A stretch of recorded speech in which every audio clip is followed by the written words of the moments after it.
Hello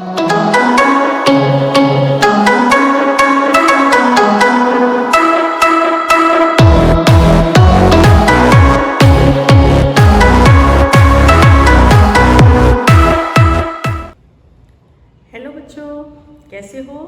उम्मीद है आप लोग स्वस्थ होंगे, मस्त होंगे और अपनी पढ़ाई कर रहे होंगे।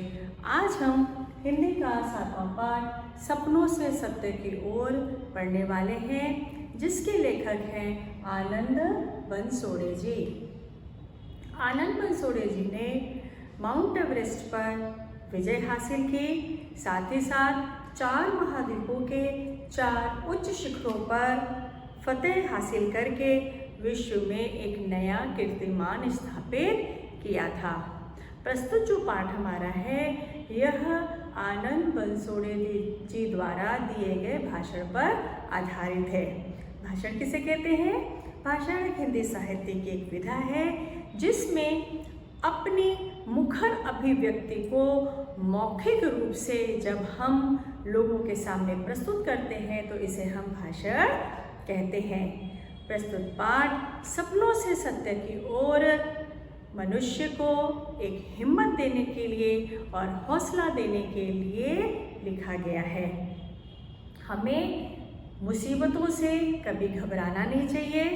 जीवन में यदि कुछ प्राप्त करना है तो हमें उसके लिए संघर्ष करना पड़ेगा, तभी जो हमारे सपने हैं वो सत्य होंगे।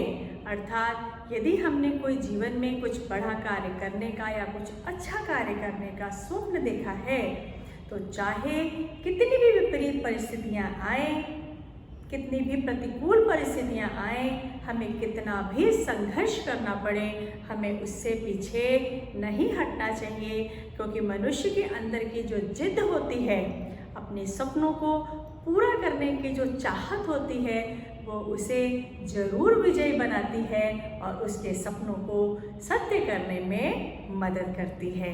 तो चलिए पाठ की पंक्ति पढ़ते हैं और समझने का प्रयास करते हैं कि बनसोड़े जी ने अपने भाषण सपनों से सत्य की ओर में हमें क्या समझाने का प्रयास किया है।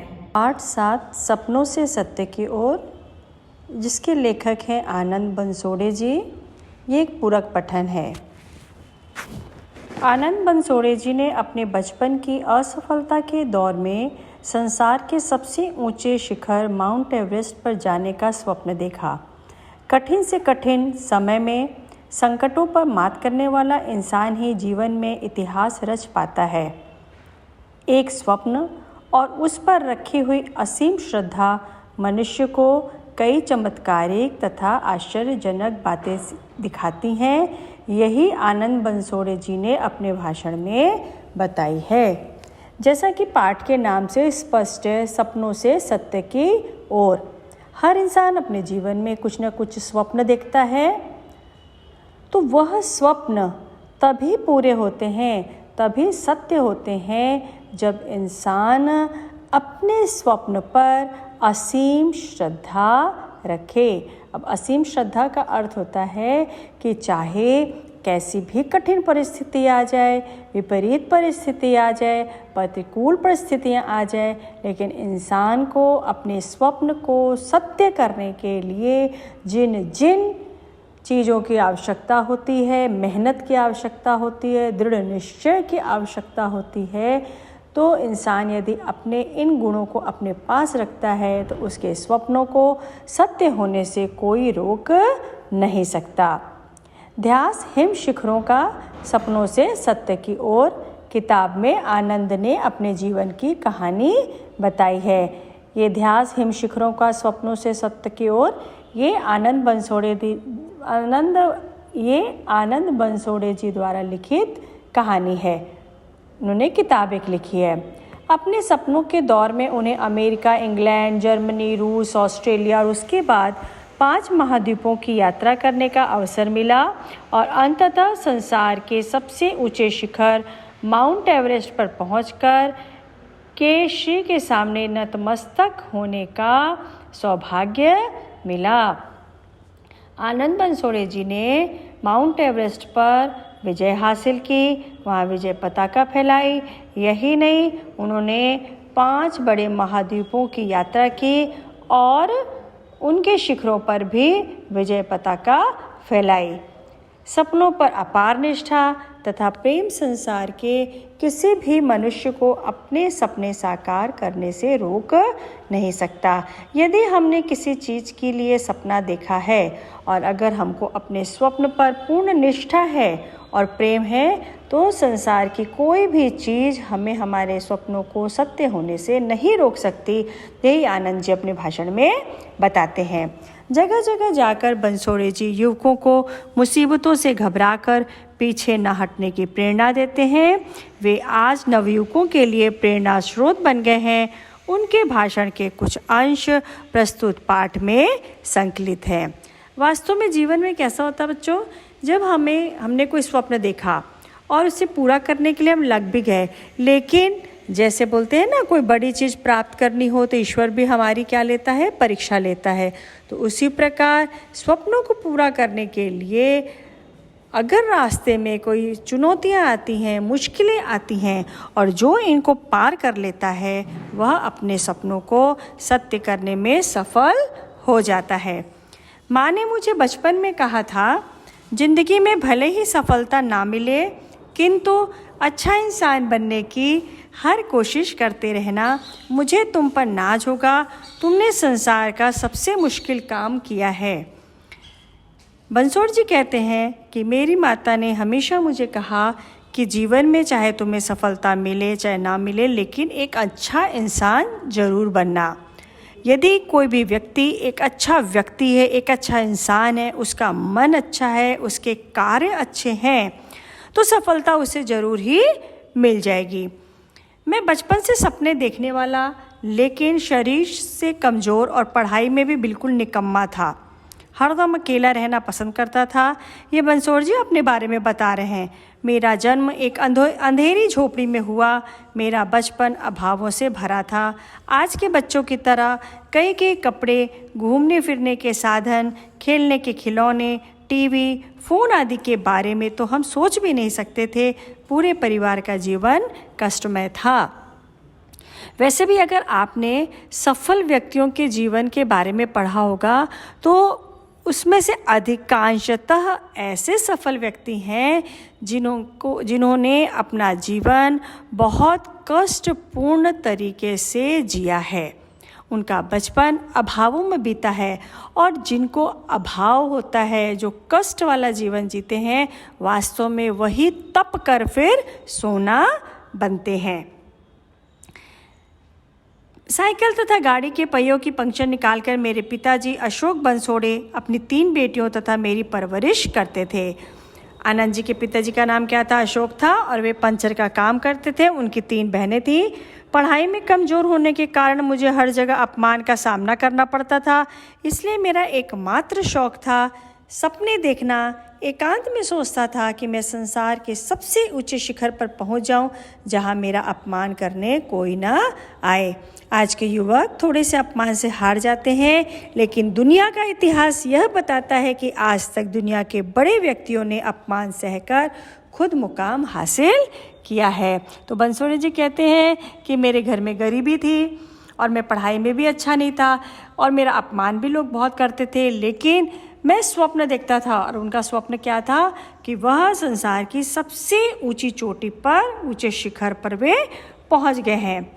और लेकिन वे अपने अपमान से घबराए नहीं, हारे नहीं। उन्होंने दुनिया की परवाह नहीं की। पढ़ाई में बहुत ही कमज़ोर होने के कारण मैं 9वीं कक्षा में अनुत्तीर्ण हो गया।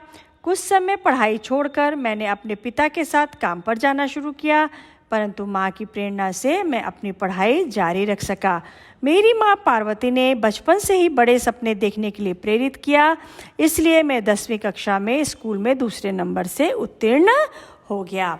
जब वे बार असफल हो रहे थे तो ये घर के काम में लग गए, पिताजी के व्यवसाय में, परंतु माँ ने इनके पीठ पर हाथ रखकर एक दृढ़ता से इनकी माँ खड़ी रही और उन्होंने इन्हें आगे बढ़ने के लिए, पढ़ने के लिए बार बार प्रेरित किया।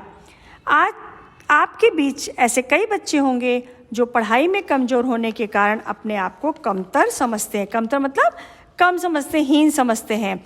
उनको यही लगता है कि अब सब कुछ खत्म हो गया, लेकिन मैं उनको यह बताना चाहता हूँ कि आप क्या हैं, कहाँ से आए हैं, ये महत्वपूर्ण नहीं है।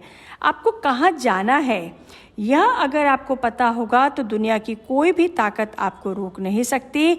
आप अभी क्या हो, इसके अलावा जीवन में क्या करना है, इस बात पर आपको ध्यान देना है। इसलिए बच्चों, हमेशा कहा जाता है कि जैसे आप 8वीं पास करते हैं, कुछ बच्चों का तो बचपन से ही स्वप्न रहता है, उनको अपना लक्ष्य पूरा क्लियर रहता है। तो जब हम किसी रास्ते पर चलते हैं, अगर हमारा लक्ष्य हमको क्लियर है, हमको पता है कि हमें क्या हासिल करना है, तो उसे हासिल करने के लिए हम अपने दिल और दिमाग से जब पूरी कोशिश करने लग जाते हैं, तो फिर परिस्थितियाँ भी हमारा साथ देने लगती हैं और हम हमारे स्वप्न को, हमारे गोल को आसानी से पूरा कर लेते हैं। 12वीं साइंस उत्तीर्ण होने के बाद मैंने बीएससी के लिए प्रवेश ले लिया। अब मुझे बचपन से देखा हुआ दुनिया की सबसे ऊंची चोटी पर चढ़ने का स्वप्न पूरा करना था। ये पढ़ते तो जा रहे थे, लेकिन इनके दिमाग से दुनिया की सबसे ऊंची चोटी पर, शिखर पर चढ़ने का जो स्वप्न था, वह इनका पूरा करना अभी बचा था और ये बार बार वो स्वप्न देखते थे। सोलापुर जैसे सतही प्रदेश में, जहाँ गिरियारोहण का नाम तक नहीं लिया जाता था, गिरियारोहण मतलब पर्वत की चढ़ाई, ऐसे स्थान पर रहकर मैं माउंट एवरेस्ट की चढ़ाई की पूछताछ करता था और काफ़ी खोजबीन करने के बाद मेरी भेंट पिंपरी चिंचवड़ माउंटेनियरिंग एसोसिएशन के सेक्रेटरी सुरेंद्र शेड़के जी से हो गई। पहली ही मुलाकात में मैंने उनसे कहा कि मैं माउंट एवरेस्ट की चढ़ाई करना चाहता हूँ। मैं अपने गुरु शेड़के सर के मार्गदर्शन में माउंट एवरेस्ट शिखर की चढ़ाई के लिए माउंटेनियरिंग कोर्स की तैयारी शुरू की। मुझे इसके लिए कड़ी मेहनत करनी पड़ी। अब ये बता रहे हैं कि इन्होंने स्वप्न तो देखा, फिर इसके लिए उनकी जो कोशिशें थी, उनको एक गुरु भी मिले। इसके लिए मुझे बहुत कड़ी मेहनत करनी पड़ी। बचपन से ही मेरी शारीरिक स्थिति कमज़ोर थी, इसलिए मुझे अपनी शारीरिक कसरत पर ध्यान देना जरूरी था। मुझे पता था कि मेहनत से ही मैं अपना लक्ष्य पूरा कर सकता हूँ। कोर्स का शुल्क कम होने पर भी मुझे अपनी माँ के गहने गिरवी रखने पड़े। परिवार का विरोध होने के बावजूद मैंने Nehru institute of mountaineering Uttarkashi Uttarakhand से माउंटेनियरिंग का कोर्स पूरा किया। वहाँ मुझे कई नई नई बातें सीखने का अवसर मिला। बंसोड़े जी किसी भी हालत में अपना स्वप्न पूरा करना चाहते थे और इसके लिए वह कड़ा परिश्रम कर रहे थे। जो वह कर सकते थे, उन्होंने अपनी तरफ से अथक परिश्रम किया। इसमें उनकी माँ ने भी उनका बहुत सहयोग दिया। एक बार तो कोर्स की तकलीफ़ों से तंग आकर मैंने कोर्स अधूरा छोड़कर वापस लौट आने की बात भी सोची थी। तभी फ़ोन पर मेरी माँ ने मुझसे कहा, मुझे अपने दूध पर पूरा भरोसा है, वह इतना कमज़ोर नहीं पड़ सकता। इस बात को सुनकर मुझे प्रेरणा मिली। तब से अपने जीवन में जब भी पीछे हटने का ख्याल मेरे दिमाग में आता है, तो मुझे अपनी माँ के वे शब्द याद आते हैं। तो माँ एक ऐसी चीज़ है, परिवार का वह हिस्सा होती है जो अपने बच्चों को कभी भी गिरने नहीं देती, हमेशा प्रोत्साहित करती है। और ऐसा ही आनंद बंसोड़े जी की माँ ने भी किया। इसी कोर्स के दौरान मेरी मित्रता एक अमेरिकन नागरिक स्टीव के साथ हो गई। इस कोर्स में मुझे बी ग्रेड मिल गई। मैं बहुत निराश हो गया। इसी के दौरान मैंने विपश्यना ध्यान साधना का भी अध्ययन किया। दूसरी बार मुझे बेसिक माउंटेनियरिंग कोर्स के लिए जाना था, लेकिन मेरे परिवार से ही विरोध हुआ। तब मुझे घर से भागकर कोर्स के लिए जाना पड़ा। हिमालयन माउंटेनियरिंग इंस्टीट्यूट दार्जिलिंग के कोर्स में मुझे ए ग्रेड मिल गई। इसी वर्ष इसी इंस्टीट्यूट में एडवांस कोर्स को बी ग्रेड मिल गई। बीएससी के बाद मैंने सावित्रीबाई फुले पुणे विश्वविद्यालय में एमएससी पदार्थ विज्ञान के लिए प्रवेश ले लिया। देखो कहाँ पर बंसोड़े जी 9th फेल थे, कहाँ उन्हें पढ़ना बिल्कुल भी अच्छा नहीं लगता था, इतने कमज़ोर थे। और धीरे धीरे पढ़ते पढ़ते वो अपनी ट्रेनिंग भी कंप्लीट करते जा रहे थे और उन्होंने विज्ञान विषय के साथ एमएससी में भी प्रवेश ले लिया। हॉस्टल में रहते हुए मैंने एक सपना देखा कि मैं एक बहुत ऊंचे शिखर पर चढ़कर तिरंगा फहरा रहा हूँ। इस सपने के कारण मैं फिर एक बार बेचैन हो गया। अब चूंकि यह सपना बंसोड़े जी का बचपन का सपना था और किसी भी हालत में किसी भी परिस्थिति से इनके दिल दिमाग से दूर नहीं होता था।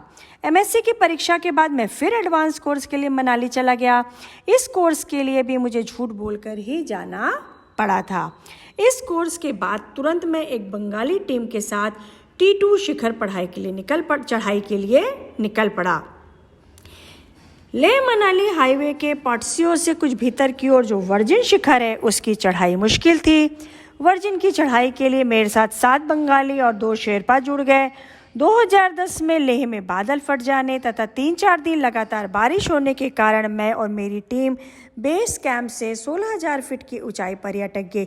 ये सब अपने भाषण में बंसोड़े जी बता रहे हैं कि इनके साथ क्या क्या घटित हुआ। बंगाली टीम के लीडर ने वापस लौटने का निर्णय लिया, लेकिन मेरा इरादा शिखर चढ़ने का था। कुछ समय के लिए मौसम साफ हो गया। मैं तथा मेरी टीम चढ़ाई के लिए आगे बढ़ गई। टीम के अन्य लोगों ने बहुत थकान के कारण आगे की चढ़ाई बीच में छोड़ दी, किंतु मैंने 2 शेरपाओं की मदद से वर्जिन शिखर पर पहला कदम रखा। इस उपलब्धि के साथ T2 शिखर पर चढ़ने वाला मैं पहला व्यक्ति बन गया। मैं आपको एक बात बताना चाहता हूँ कि सपने नींद में देखे हों या खुली आंखों से, उन पर दृढ़ विश्वास रखने से ही सपने साकार होते हैं। अगर आपको अपने सपनों पर विश्वास है तो प्रकृति भी आपकी मदद करती है। तो बहुत बड़ी बात बंसोड़े जी ने जीवन के लिए कही है कि आप जो स्वप्न देखते हैं उसे स्वप्न देखने भर से कुछ नहीं होता है। अपने देखे हुए सपनों पर विश्वास रखो और उन्हें पूरा करने के लिए जो जो मेहनत लगती है, जो जो परिश्रम लगता है, हमें उसे ज़रूर करना चाहिए। इस सफलता के बाद मैंने सुरेंद्र शिड़के जी की सहायता से एवरेस्ट 2011 की तैयारी का आरंभ किया। इस एवरेस्ट फतह के लिए मुझे 20 से 25 लाख रुपयों की आवश्यकता थी, जिसको पूरा करना मेरे परिवार के लिए असंभव था। ऐसे समय कौन काम आया? मेरा अमेरिकन मित्र स्टीव मेरे सपनों के संघर्ष से अवगत था। उसने मुझे अमेरिका बुलाया।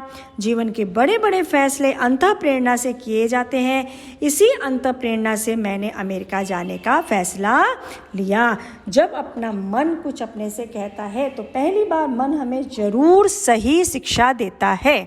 अगर हमने अपने अंतःकरण की बात मान ली तो हमें जीवन में सफलता जरूर मिलती है। परिवार का विरोध होने के बावजूद मैं अपने फैसले पर अडिग रहा। आखिर जुलाई 2011 में मेरे अमेरिका जाने का दिन आ गया। सुबह 3 बजे मेरे हवाई जहाज़ ने आकाश में उड़ान भरी। मैंने नीचे देखा, सारी मुंबई निद्रावस्था में थी और मैं जग रहा था। मेरे सपनों को पंख मिल गए, अग्नि पंख। मुझे एपीजे अब्दुल कलाम जी का कथन याद आया, चिंता न करो, क्षोभ न करो, खेद न करो, कुछ करने का अवसर मिला है। अभी सर्वोत्तम होना शेष है, अभी सर्वोत्तम किया ही नहीं। अगर हमने कुछ करने के लिए निर्णय ले लिया है तो फिर वो निर्णय लेने के बाद हमें चिंता नहीं करनी चाहिए। मन में किसी भी प्रकार की ग्लानि नहीं करनी चाहिए, खेद नहीं करना चाहिए।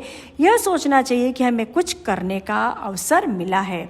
हम जीवन में बहुत मुकाम हासिल कर लेते हैं, लेकिन यदि व्यक्ति सोच लेता है कि मुझे सर्वोत्तम अभी और सीखना है और पाना है, तो वह हमेशा आगे ही आगे बढ़ता रहता है।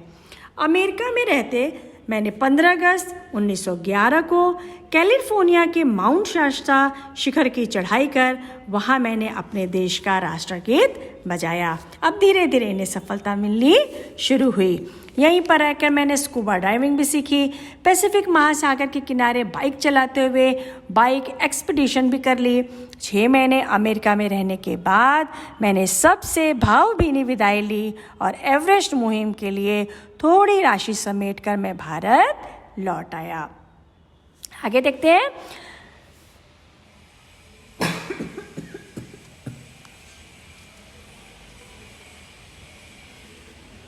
भारत में आकर हालात फिर वही थे। एवरेस्ट के लिए जितने पैसे आवश्यक थे उतने मेरे पास नहीं थे।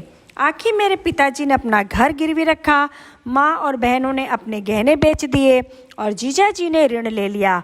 सब कुछ दांव पर लगाकर मैं एवरेस्ट चढ़ाई के लिए निकल पड़ा। काठमांडू से एवरेस्ट जाते समय नामची बाजार से एवरेस्ट शिखर का प्रथम दर्शन हुए। मैंने पुणे की टीम सागरमाथा गिरियारोहण संस्था के साथ इस मुहिम पर था। बहुत जल्द हमने 19,000 फीट पर स्थित माउंट आइलेट शिखर पर चढ़ाई की। इसके बाद हम एवरेस्ट बेस कैंप में पहुंचे। चढ़ाई के पहले पड़ाव पर सागरमाथा संस्था के अध्यक्ष रमेश गुड़वे जी को पक्षाघात का दौरा पड़ा। उन्हें लकवा का दौरा पड़ा। उन्हें वैद्यकीय उपचार के लिए काठमांडू से पूना ले गए, किंतु उनका देहांत हो गया। मैं और मेरे साथियों पर मानो दुख का एवरेस्ट ही टूट पड़ा। फिर भी हमने आगे बढ़ने का निर्णय लिया, क्योंकि वह अपने सपनों को किसी भी तरीके से पूरा करना चाहते थे और अपने विश्वास पर अडिग थे। बर्फ की चोटियां, हिमनद, आंधी तूफान, हड्डियां जम जाए, इतनी ठंड आदि का सामना करते हुए एवरेस्ट कैंप 1 कैंप 2 तक चढ़ाई करने में टीम सागरमाथा सफल हुई। 16 मई को एवरेस्ट कैंप 2 पर भारत का राष्ट्रगीत बजाकर मैंने विश्व रिकॉर्ड बनाया। अंततः 16 मई को आनंद बंसोड़े जी माउंट एवरेस्ट पर पहुंचने में सफल हो गए। इसके बाद मेरी सेहत बिल्कुल बिगड़ गई, इसलिए मुझे नीचे डोंगबोचे नामक स्थान पर भेजा गया। वहाँ मैं बहुत हताश होकर बैठ गया था। वह अत्यंत बुरा क्षण था। जिन सपनों का पीछा मैं बचपन से कर रहा था, उसमें मुझे असफलता मिलने वाली थी।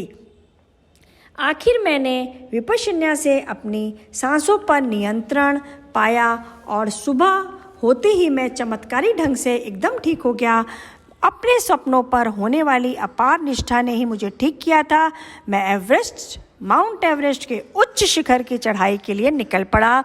एवरेस्ट का डेथ जोन -50, -60 तापमान, हड्डियां जम जाए, इतनी ठंड, 2 बार ऑक्सीजन खत्म होने के कारण मृत्यु को करीब से देखा। बहुत पहले मरे हुए गिरियारोहकों के मित्र देह आदि का सामना करते हुए 19 मई 2012 की सुबह 11:20 को मैं संसार के सर्वोच्च शिखर पर बड़े गर्व के साथ पहुंच गया। वो 16 मई को कहाँ पहुंचे थे? एवरेस्ट कैंप 2 पर पहुंचे थे और 19 मई 2012 की सुबह 11:20 को वह संसार के सर्वोच्च शिखर पर पहुंच गए। 9वीं कक्षा में अनुत्तीर्ण, फिर भी निराश न होते हुए भी आज मैंने इतनी ऊंचाई हासिल की। गिरियारोहण के साथ मैं पढ़ाई में भी आगे बढ़ता रहा। आज मैं पदार्थ विज्ञान जैसे जटिल विषय में अनुसंधान कर रहा हूँ। अनुसंधान मतलब खोज कर रहा हूँ, PhD कर रहा हूँ। एवरेस्ट चढ़ाई के बाद मैंने वर्ल्ड पीस 7 समिट मुहिम शुरू की। अब तक 4 महाद्वीपों के 4 सर्वोच्च शिखर चढ़ चुका हूँ, जिनमें एशिया, यूरोप, अमेरिका, ऑस्ट्रेलिया आदि महाद्वीपों के ऊंचे शिखर शामिल हैं। ऑस्ट्रेलिया महाद्वीप से सबसे ऊंचे 10 शिखरों की चढ़ाई करने वाली पहली भारतीय टीम का नेतृत्व मैंने सफलता से किया है। अपने गिरियारोहण के साथ सामाजिक काम करते हुए मुझे यूनाइटेड नेशंस के साथ काम करने का अवसर भी प्राप्त हुआ। मैंने अब तक 6 किताबें लिखी हैं जो सबको प्रेरित कर रही हैं। मुझे यही बताना है कि यदि आप किसी लक्ष्य को दिलो जान से चाहते हैं तो उसे पूरा करने के लिए सारी दुनिया आपकी मदद करती है, कायनात आपका साथ देती है। आप कुछ कर नहीं सकते यह बताने का अधिकार किसी को मत दीजिए। आप में बहुत सारी ताकत है। अपने जीवन का कोई भी कितना भी बड़ा लक्ष्य आप पूरा कर सकते हैं। जीवन में कठिनाइयाँ तो आती हैं, असफलता भी मिल सकती है, पर हमेशा हमें याद रखना चाहिए असफलता सफलता की पहली सीढ़ी है। दृढ़ इच्छा शक्ति के बल पर कोई भी कार्य असंभव नहीं है। इस प्रकार अपनी भाषण की अंतिम पंक्तियों में, आनंद बंसोड़े जी की भाषण की अंतिम पंक्तियों ने इंसान को जीतने के लिए, सफल होने के लिए बहुत बड़ा मूल मंत्र दिया है कि यदि हम जीवन में कुछ पाना चाहते हैं तो उसके प्रति हमें निष्ठा रखनी पड़ेगी, श्रद्धा रखनी पड़ेगी और अपने मंजिल को प्राप्त करने के लिए यदि हम दिल से समर्पित हैं तो सारी दुनिया, प्रकृति हमारा साथ देगी और हम अवश्य अपने सपनों को सत्य की ओर ले जाएंगे, उन्हें सत्य करके दिखा देंगे। तो उम्मीद है यह पाठ आपको बहुत अच्छे से समझ में आ गया होगा। आपको प्रेरणा मिली होगी कि हमें जीवन में ऊंचाइयों को, जीवन में सफलता को प्राप्त करने के लिए किन किन बातों की आवश्यकता है, आपको अच्छे से समझ में आ गया होगा। तो फिर मिलते हैं एक नए वीडियो में एक नए विषय के साथ।